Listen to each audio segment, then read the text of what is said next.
Hi, so today on this short video, I don't know if it's today or tomorrow or the day before, I would like to talk about the ups and downs and the various cycles of a coaching engagement. Very short.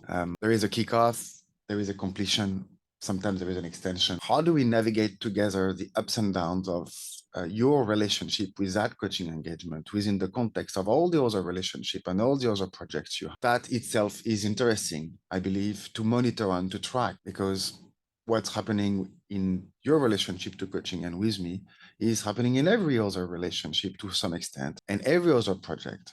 And how do you manage that relationship, not to keep it as it should be, but how do you respond to the signals that your relationship is sending you and your degree of motivation to listen to the information and decide what to do with it to support its end goal. In our case, it's your leadership or your personal development. That's something which I think is useful to look at.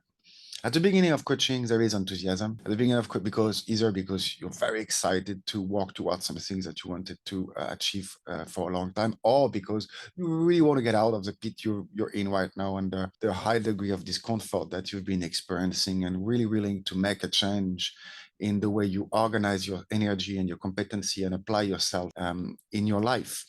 Uh, Irrespective of the context. And by that, I mean it could be multiple professional context and personal context and both. So there is a lot of enthusiasm. There is a willing to work together. There is a big of shaking hands and really trying to work and trust each other so that it works. That's perfectly fine. And there comes a moment where those conversations are not easy for you. I mean, they're not always easy for me either, of course, but they're most likely difficult for you because progress comes from your ability to recognize or to engage in an exchange, energetic, emotional, intellectual, which is going to shift and perturbate a little bit some kind of previous equilibrium that you have created and is now no longer relevant or pertinent to allow you to achieve what you want. And that doesn't come without a little bit of pain or discomfort, because every change is, and the shuffling that creates is going to perturbate the other balances and equilibrium that you have created in your life. So you're going to sometimes appreciate the change because it feels good and it feels strong. And you've learned to appreciate that in your life. And other times it's going to feel like this is just too much. And you're going to feel like this is just too much.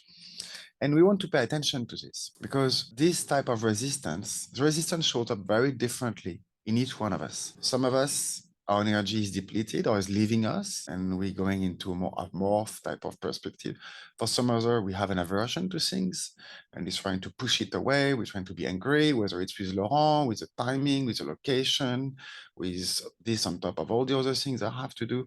And for some others, is trying to be a good student and to comply with what I committed to and the discipline I said I would follow in order to achieve what I set myself to achieve. And that's another form of resistance because we're soldiering on without necessarily learning anything. What we're looking for is for you to be in a space, to be in a context, to create an environment where learning and awareness is increasing at every moment, at all times. So resistance is useful for us. So talking about it, not over talking, but addressing it is useful. Oh, that was hard for me to do, or I'm losing a sense of motivation. It's hard for me to come to the session. Or after that session, I realized that, yes, I had much more energy. And yet the next one, it was more difficult. But you said that the other time, how come I reacted that way? For us, discussing all these elements is useful. Expect a dip. It's really hard to go on a upwards straight trajectory. There are moments where coaching is just going to be not the thing you want to do. And I perfectly understand. It's something for me.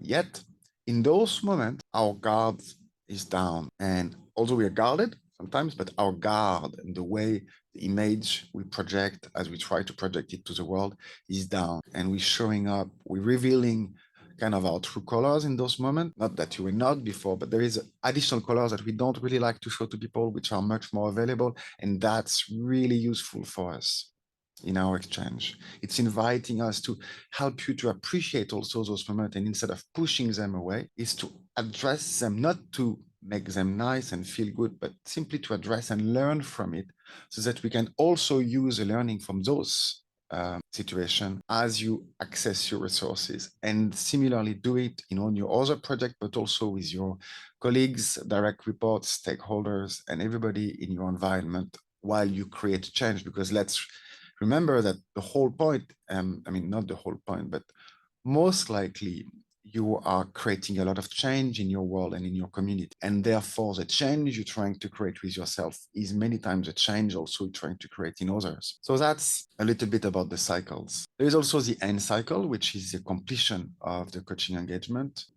because it has to stop, at least for a while. And the end is